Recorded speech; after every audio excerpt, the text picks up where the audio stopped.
Now continuing its farcical judicial proceedings, Pakistan has now forced Kulbhushan Jhadhav, what it seems like, to file a clemency petition with the Pakistani army chief.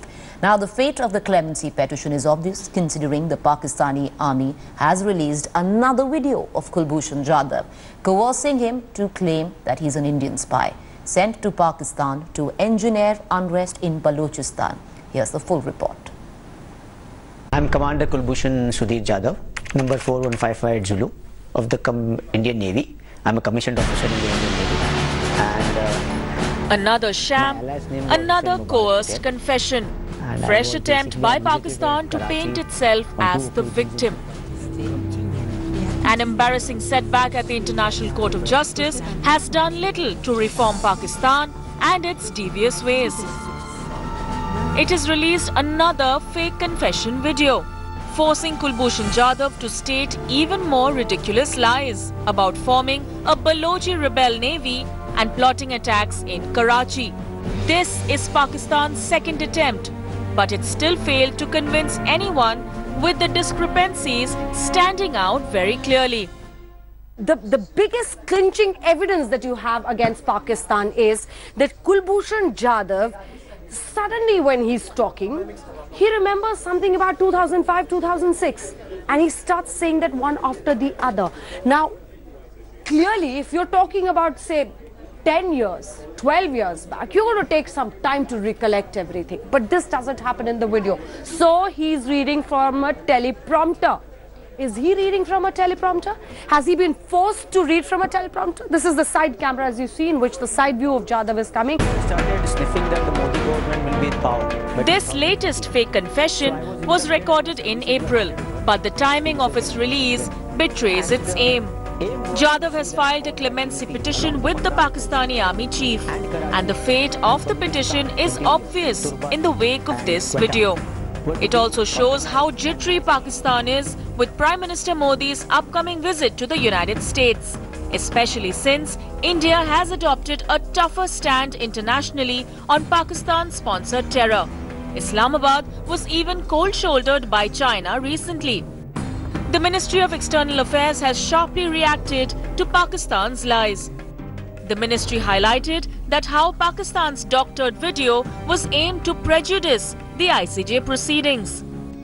Pakistan is clearly feeling the heat of India's offensive on the global stage, and its desperate ploys betray the fear pervading Islamabad that it is facing a defeat at the International Court of Justice.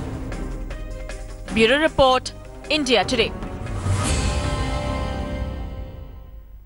Well, even after a big snub coming in at the ICJ, a jittery Pakistan released this second video confession of Kulbhushan Jhadhav, which what they said was a confession but clearly seems doctored. But the lies of Pakistan clearly seem to have no legs to stand on. In the video, Jhadav is forced to confess that he killed Karachi anti-terrorism police officer Chaudhry Aslam Khan. Khan was killed during a terror strike in Karachi in 2010, and the Taliban had claimed the attack. The police officer had survived multiple assassination bids and was on the hit list of the Taliban. His assassination was widely reported by the international press, and the role of Taliban has been well documented. But terror backer Pakistan has forced Jhadhav to make a confession only to fetch more money internationally. So it prompts us to ask questions there. Is the doctored video released to counter the second mercy plea that Jhadav has filed with the Chief of Army Staff? The second, as the case is sub judice, is this an attempt to prejudice the ICJ? And can confession under detention ever be acceptable? Is the Pakistan playing its dirty tricks again right before Prime Minister Modi's American visit? And if the video recorded in April 2017, why is it been released now? Isn't the timing suspect? And doesn't bruises on Jhadav's left eyebrow, swollen cheek prove that there has been torture in custody? All right, I'm joined right now by Hamza Amir and Geeta Mohan, my colleague with the very latest. Hamza, I want to come to you there with this second, what apparently is a fake video being released by Pakistan. Many questions. What is the administration saying? Because primarily, let's look at it. This is a video which has been made in April, released right now. The timing completely suspect. Well, yes, in fact, if you see the video, it has been released at a time when Kulbhushan Jhadhav has filed his second attempt for mercy plea, this time to the army chief itself. Now, the first one was with the military appellate that was rejected, and now with the second plea coming in, I think yet while Pakistan reports that the mercy plea has been filed, they also give reasons with the video and the confessional statement documents being shared on the same lines by ISPR.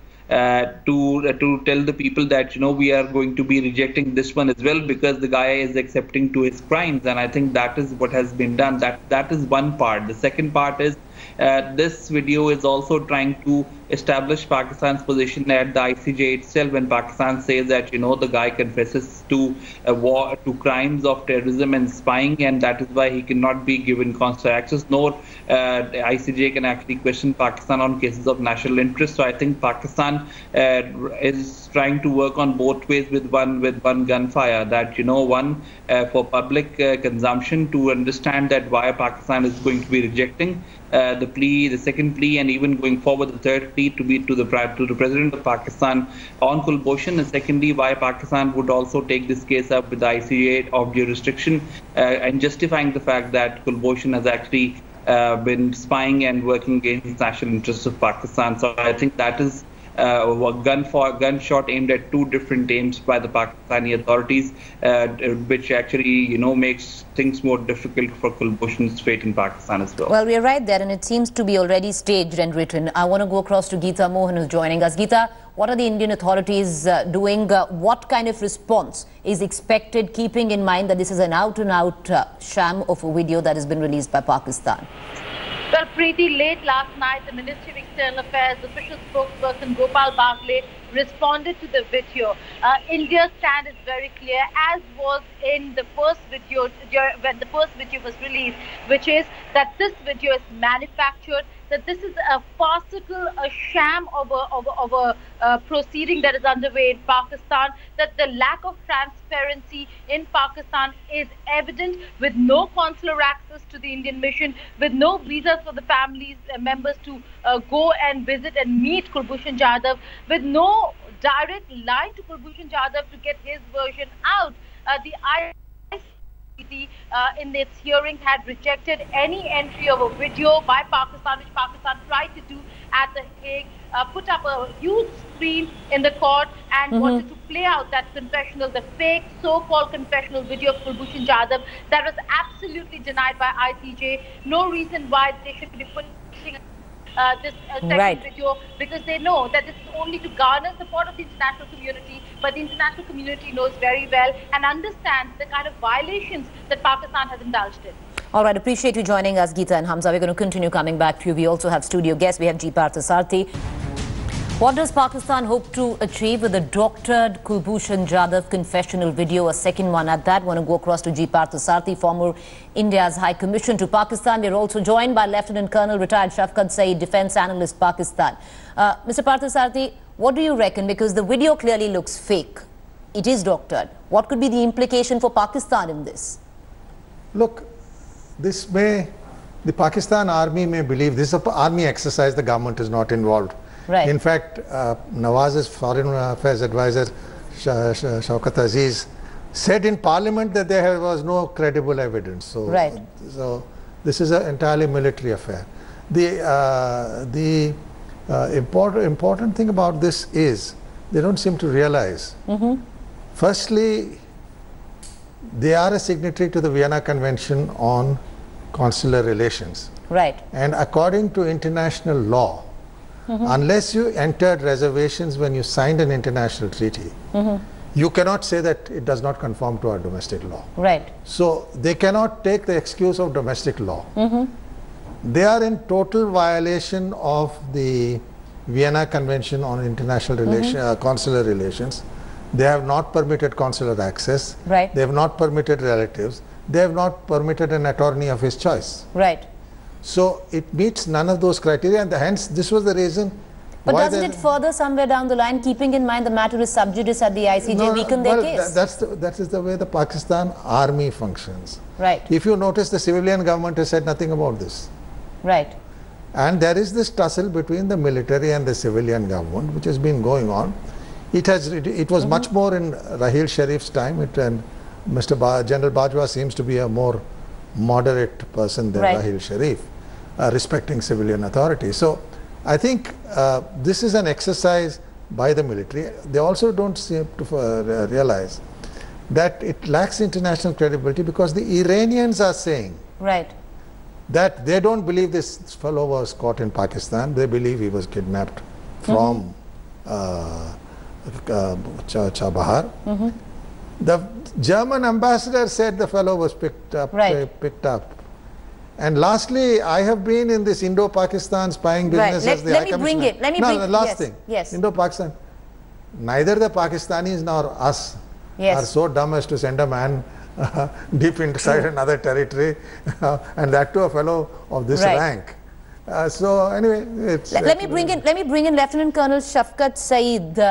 Colonel Saeed, don't you reckon, this video, so many questions there, sir. Look at the timing of the video. It was made in April. Why released right now? Don't you, somewhere down the line, are you trying to prejudice the ICJ? Because even if you are, it's not going to work in your favor. So many questions there. No answers coming in. Now, what is the question with me now? What do you want to ask me?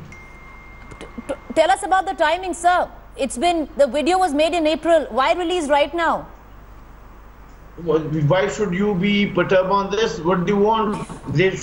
You want them to take your permission or go by timing? Your timings? The Pakistan Army chooses its own time.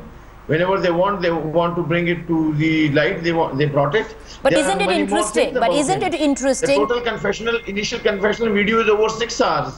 And they have just given you about 3 minutes, 6 minutes. But that's quite interesting. This confessional video over 6 hours. The 9-minute that you have released already has over 6 cuts in it. We can go on to the why it's so fast is it's established already. Secondly, let's even just talk about the timing. On the day where Kulbhushan Jhadhav files a second mercy petition, you release this video. So clearly that second mercy petition is not going to come down to anything. It's all pre-scripted. I think, in Pakistan, when it comes to terrorism, never ever their mercy petition has been entertained. All their mercy petitions have been turned down. And of those terrorists who were involved in carnage or death of about 10, 11, 12 people, and Kulbhushan Jhadhav has blood of over 860 and that's what you're saying. No, you can continue to peddle these. You can continue to peddle this. You don't believe it. I don't want you to believe it. Mr. Parthasar. Because you are nothing in that case. It's not, nobody is believing it, sir. That's the point. Nobody is believing it. The ICJ is not believing it. The ICJ is not believing it, sir. Ji Parthasar, come. ICJ would believe it. The court is yet to start. Let the Colonel have a say. Colonel, I've listened to you now. The fact of the matter is that you are saying they have not released anyone. Your military court set up after the Peshawar school attack under a special act of parliament, which parliament itself now regrets, do not meet the standards of international justice. And so far as they contain a foreigner. You have hanged a lot of Pashtuns. I feel sorry for the Pashtuns, and they will hit back. Pashtuns never forget. Pashtuns never forget. I'm a Pashtun myself. Let me tell you one thing. They are your puppets and your money is going down the drain. Only that is the problem. Historically, you don't have any kind of heart for anybody in Pakistan. Colonel, I didn't interrupt you. Why are you interrupting me? I gave you a polite hearing. You're talking about me now. I gave you a polite hearing. At that time. Why don't you listen out? You are a good army officer, you are a disciplined man, you should listen. Now I am present, don't talk of discipline. I know your discipline. I am talking not to Please you, choose your words appropriately. I listen talk in a manner, you are a diplomat, you are not a street side theatre actor. The fact of the Please matter, talk in a manner. The fact of the matter is, historically, Punjabis never beat Pashtuns except when the Sikhs ruled them. You are talking nonsense. You got a Punjabi army fighting the Pashtuns. So your military courts have been set up to try the Pashtuns, not a foreigner. I am sorry. No, foreigner. It is very lowly. This is post-Peshawar attack. Should I talk of Bhim Army? Post-Peshawar attack military courts. Should I talk of Gorkhaland? You hanged a couple of 100 Pashtuns. I would not do that because that is not my hanged a couple of 100 Pashtuns. Don't try to tell me nonsense. Let's be civil. Why are we getting so agitated, Colonel? Let's be civil. But like I'm having a laugh. All right, we're anyway running out of time, and it seems that this debate is not headed anywhere, unfortunately. So appreciate you joining us, Mr. G. Parthasarathy and Lieutenant Colonel Shafqat Saeed. Thank you. We'll continue to debate this later during the course of the day.